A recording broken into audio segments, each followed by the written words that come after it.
कुंडमळा परिसरातील इंद्रायणी नदीवरील पूल कोसळण्याची घटना अत्यंत दुर्दैवी आहे.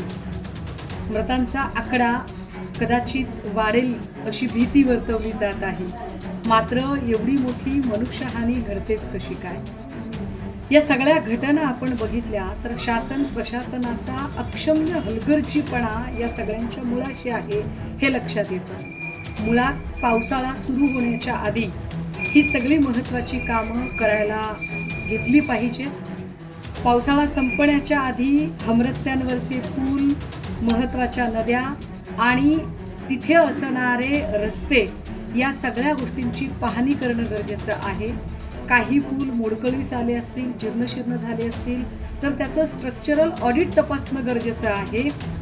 कुंडमळ्याजवळची जी घटना घडली, हा पूल अत्यंत जीर्ण झालेला पूल होता.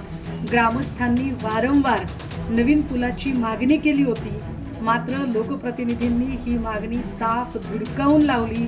लोकप्रतिनिधींना या सगळ्या जीवांशी काही फारसं घेणं देणंच जणू नाही अशी काहीशी परिस्थिती निर्माण झालेली.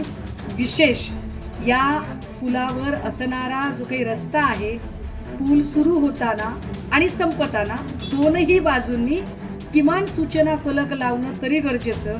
मात्र या पुलावर साधा सूचना फलक सुद्धा नव्हता.